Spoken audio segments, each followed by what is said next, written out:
I think it's quite likely, not 100%, but I think it's quite likely that neither blue team nor red team in the US has the strength to totally control events, and both can be a spoiler for the other. That's one of the things we've learned over the last year or so. And they're both heavily armed. And it's America is like more guns and people or what have you, right? And you know um, the critical thing also is there's mutual disrespect, right? Neither group wants to defer to the other. That's a big change. There isn't common ground or whatever. These are all things millions of people have written about this. I think where I perhaps differ is I don't think there's going to be any, like easy reconciliation. I also think that the manner in which it happens will not exactly be blue versus red. I think it's quite possible it's green versus orange. Did we talk about this? No, is this spiral dynamics? No, it's not, at least not to my knowledge. It's probably basically there's actually here's an animation that you can put on there that will. Oh, okay. Can you explain for the people that are just listening? Can you explain what I'm looking at? Sure. So this is showing a projected transformation of the U.S. political, compass or kind of political landscape from the traditional left-right alliance of Democrat-Republican into dollar green versus Bitcoin orange, or really centralization versus decentralization. And what you're seeing is basically the top two quadrants are actually becoming the same thing and essentially American statism. And the bottom two quadrants are going towards, Bitcoin maximalism and or cryptocurrency and or decentralization. And so you can call the top is the land and the bottom there is the cloud. The top are the nationalists and socialists, and the bottom are the internationalists and capitalists. The top is the centralized state, the bottom is a decentralized network. And the top is green and the bottom is orange. And the big thing about this is a good chunk of the military, police, state type of people you traditionally think of as the right will go with the dollar. And a good fraction of the internationalists, the left libertarians, Glenn Greenwald types, et cetera, will go with Bitcoin, right? Jack Dorsey, Glenn Greenwald will go with Bitcoin. So you'll see a lot of folks on blue and red actually switch sides, and that's a different coalition. It may only be, 20% or 30% that switches sides, but it's enough for it to feel like a new thing, right? Because Dorsey, Greenwald, the Substack, journalists, and so on, a bunch of intelligentsia go to Bitcoin orange, and a bunch of the security state goes to dollar green. And why do I say that these are the two sides? Because, if you think about the U.S. establishment right now, what are they doing? They're printing trillions of dollars, passing these I don't even know how many $100 billion bills there are, right? This act, that blah, blah. I won't even name them. They're so dumb. They're starting simultaneous fights with tech, Trump, China, Russia, and also to a lesser extent, like Israel, India, Hungary, Brazil, to some extent Britain over Brexit, to some extent France over some Macron's comments. Their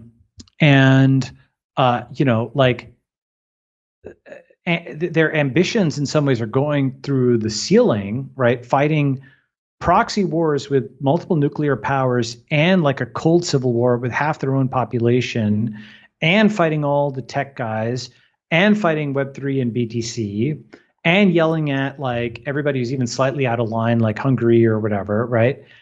And fighting them all at the same time, right? With an ideology of, whether you call it wokeness or what have you, that says that merit doesn't exist. So they're not even taking the best Americans anymore for the government like they were. Under Clinton or Obama, you actually had a fair number of smart people going into the government, but now that's a liability because let's say you're in tech, you've had a successful career, they won't even let you into the government now because they want to crack down on it. That looks like conflict of interest, et cetera, right? So lots of folks with skills are not being allowed in, and so you have to ask, right? Like you sum all of that up, and this is why you're seeing, whether it's China, whether it's Trump, whether it's Russia, whether it's India, like people don't respect the U.S. establishment anymore. And without deference, you don't have, you have at a minimum disregard or people push the envelope and so on. And so lack of deference means soft power isn't there. So when soft power isn't there, the US establishment is trying to use hard power. But hard power means even more disrespect. Unless you're at the point that you're like, able to atomic bomb somebody into submission, like the U.S. did to the Japanese, or invade them and denazify them like they did to the Germans. Hard power to the absolute limit, you can eventually regain soft power and so on and so forth, right? I don't feel that's necessarily going to come about. The wild card is what I call digital hard power. Okay. And so the one thing that the US establishment has in its back pocket, and I talk about this, is basically I was thinking about how to think about digital power. And, just kind of make this comments from a few months ago. I was like, digital power, it's not really soft power, right? Meaning being deplatformed, seeing all your money frozen, that's much more than just influence, okay? But it's also not traditional hard power because it's invisible, it's intangible. You can use it against 100 million people and no one sees it. There's no bruises, no explosions, right?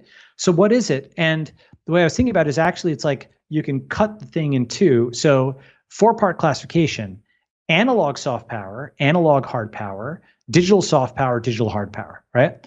Analog soft power, that's culture and influence. Analog hard power, that's bombs and bullets. Digital soft power, that's ranking, recommendation, okay? Digital hard power, that's deplatforming, freezing, seizing. And the difference is soft power is probabilistic and hard power is deterministic. Okay, so once you kind of cut it that way and parse it that way, that's like a useful way of just kind of making this make sense. Analog soft power, digital soft power, so culture and influence are like ranking and recommendation. You're just kind of putting a thumb on the scales, right? Bombs, bullets, deplatforming, freezing, seizing, I am not asking anymore, right? You're just, that Bernie Sanders meme, do you know what I'm saying? Yeah. I am no longer asking, right?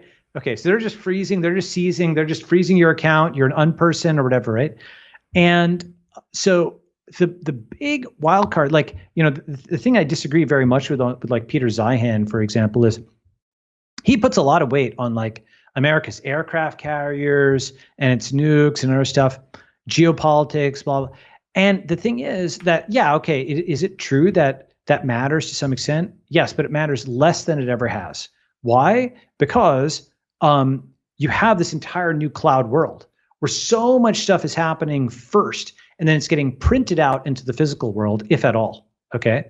And so for example, with Ukraine, all the bombs and bullets are downstream of this huge cloud campaign that Ukraine ran to recruit the rest of the world into it and sympathize with it, right? Where if it had not done that, if it had not done this PR, no one would care about it, right?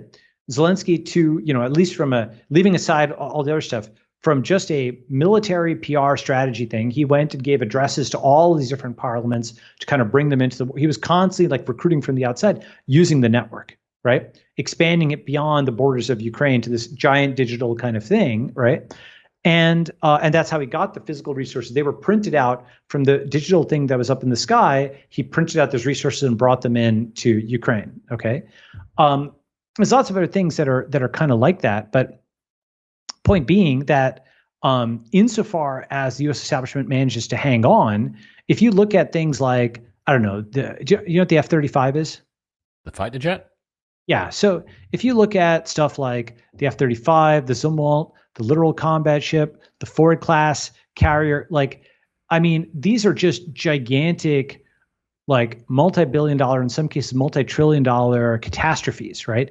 It's the same U.S. government that's like spending $300 million in a bus lane. They're wasting billions of dollars on this military stuff. And people are just, they're just like, yeah, I know, but we waste lots of money on lots of stuff. It doesn't matter, whatever.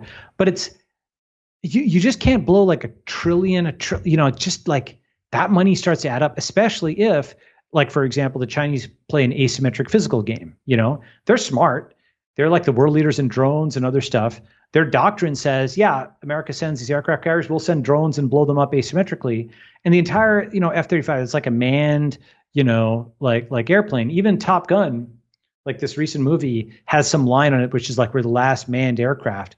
Why are you doing manned aircraft now? Like it's literally like having, cavalry in World War I. It's just going to get cut to ribbons by machine guns, obviously, right?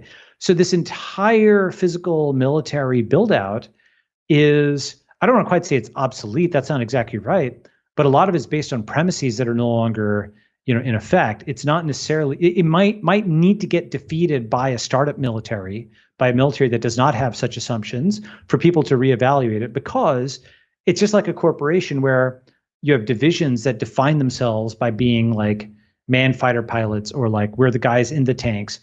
We don't want guys in the tanks. You want to remote control the tanks. You don't want the humans in there, but they are like, oh, it's brave or whatever, right? Anyway, like, look, I'm certainly not. There's folks who know more about the military for sure than I do, but everything I've dug into on this with, like, there's this book called The Kill Chain. There's another book called 2034, which talk about this. And those are guys who have either seen military budgets and approved them, or they've actually been Marines, or, this guy was like the chief of staff of, not chief of staff, Supreme Allied Commander, right? Okay. So you have folks who are, if you read The Kill Chain, and there's two different books, by the way, called The Kill Chain. I'm talking about the one by Christian Brose, okay? If you read those, or you read 2034, you'll see that folks who are inside the military are saying, there's actually a lot of issues here. So I am not very confident on America's hard power in a serious fight with China in its own backyard, because, America is just overconfident. They have not faced a peer competitor in a long time. They don't care as much as China does. China's backyard. China makes all the physical stuff. America has $1 trillion, overruns on this, on all this equipment. China cares about Taiwan, and it's right there. And America has to project power from the other side of the world. And who's going to win a war of attrition? The guy who can wheel up bombs and tanks and so on right there, or the one who has to bust it in from the other side of the world, and who speaks a language and has people have just been inculcated since birth to care about this, versus a TV war. All of these other wars in the Middle East America has fought have basically been things where people can switch the channel. They don't have a personal cost. Now that Ukraine is actually having a gas cost, it's not bombs and bullets. It's not genuine human lives. People don't want to fight anymore. And the last thing I would just say is basically on this with COVID, immediately it got polarized politically. And so with any war with China, immediately 50% of the US will be against it, depending on who's in power or whatever. And just with COVID, it could flip. It could flip multiple times. The left is for it, the right is against it. If the right is for it, the left is against it, whatever, right? So I am extremely bearish on American hard power in a serious, serious fight. And we'll also see with the Ukraine stuff, we'll see. But the immediate surge, by the way, of American anything is insane. It goes completely vertical. This is the current thing concept. You know what I'm talking about? Yes. Yeah. So if you go to Google Trends and you go and you type in BLM or Ukraine or something, you'll see a very common thing, which is it goes totally vertical to 100. Everybody in the world cares about this. And then it's a ski slope drop off, and it looks just like a coin pump and dump. Okay. In fact, it's actually arguably similar, where everybody is gaining status or whatever by talking about this thing, and then nobody cares, right? And so if you can somehow withstand that insane level of peak intensity, which it's like a tsunami, by the way, it's like an information tsunami. Everybody in the world suddenly cares. They've just gone. It's like bipolar, right? People, a bipolar world. The entire world just goes absolutely manic, off the charts, caring about this thing that they didn't even care about 2 weeks ago. It's life and death to them. They're willing to go and kill and die for it, or burn things down. And then 3 weeks later, they don't care at all again. Okay? And they will never care about it again. But the thing is already burned down, or it's blown up, whatever. If you can somehow design something that can withstand that peak intensity, which is hard, by the way. It's you know what a tsunami wall is? Yes. Right? In Japan, these giant walls that, because the tsunami's peak energy, it's like a super tall thing. If you can design it so it's taller than the peak, you can maybe push it back, right? If you can design walls to keep out that information tsunami somehow, this gets to the information diet, then you can resist the current thing. And if you can resist the current thing, you'll probably win. Because, in Afghanistan with the Taliban, their lesson was fight 20-year insurgencies. Something like this is apocryphal, but it's oh, you Americans may have the clocks, but we have the time. Meaning they could just grind. They're not going anywhere, right? And eventually, here's where Afghanistan is, and here's where they live, and here's where America is. It's on their side of the world, and eventually they'll get tired and they're going to go home, right? And that's probably the logic of Ukraine and Taiwan, which is Russia cannot give up on Ukraine and China cannot give up on Taiwan. They're right there. And so America can eventually give up, and America probably will eventually give up, right? That's like, now will it happen in a year or 5 years or 10? I don't know, but it will probably eventually give up, just like it's given up on Afghanistan and other things. People just get tired. And, the Global War on Terror movie, by the way, that was playing effectively in the 2000s, which dominated everything for like 10 years, just went off the headlines and in the 2010s was replaced by like woke and Trump, right? It's not like there was I guess you could say, Osama bin Laden being killed, this grand finale or something like that. But it really was something that went down boop, boop, boop, like this. It wasn't like an official changing of the channel. There wasn't like a wrap up. It wasn't like, well, we did X, Y, and Z right. And there's no post-mortem. The troops are actually still there in some places. There's still bombs flying. And so it's like just a mess that was left after it. There's no cleanup or anything, but they just changed the channel, right? And I think what happens is we'll see. It's possible that there's some like crazy acting out on the international stage for a while, but I think it's quite possible we just change the channel to like just this gigantic domestic free for all, maybe in 2024. And then I don't know what happens, but I do think we should prepare for a post-American age. And what that means is we haven't had like, people say, oh, America had a civil war and so before. You haven't had civil war or civil conflict or serious conflict in a place that it's like the hub of the world. You didn't have in the Civil War in the 1860s, it was something where it interrupted trade, like the flow of cotton and stuff like that was interrupted. But it wasn't like, oh, this is the seat of the UN and this is the reserve currency of the world and this is where Google is and this is where, you didn't have the hub blowing apart, right? And even when the Soviet Union fell, all these countries that folded into the Soviet Union, they could at least now fold into the US. There was a new big daddy, right? And a few of them, like North Korea and Cuba, they kept the communist banners up or whatever, and they've just kind of been like these frozen things moving in time. But most other countries, they just stopped playing all the communist music once the funding from the Soviet Union went out, and they flipped over to the capitalist side, basically, right? I'm not saying this is 100%. And as I said, the digital soft power, digital hard power may keep the US afloat for longer than we think. That's a card that is yet to be played, freezing people out of their Google accounts, tracking them with all the Apple stuff. There's some really terrifying things that a small group of people could do if they're really pushed against the wall.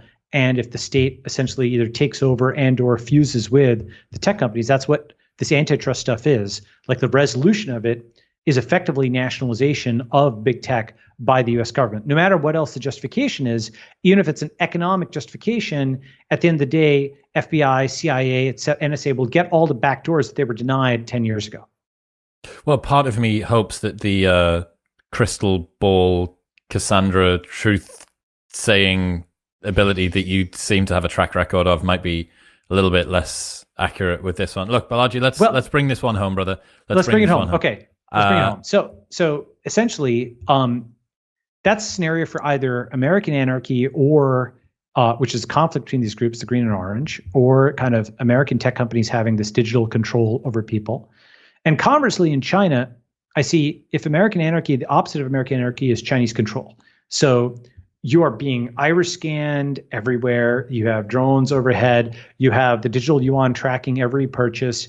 And China's argument here will be, this is what's necessary to maintain stability. Do you want American anarchy? And America's argument will be, this, at least we're free. Do you want Chinese control? Right? So because I don't actually think like China will invade the US or something. It's like this heavily armed porcupine of, no one will want a piece of that. It's just all these people like shooting each other, bombing each other, crazy things happening there, just escalating, okay?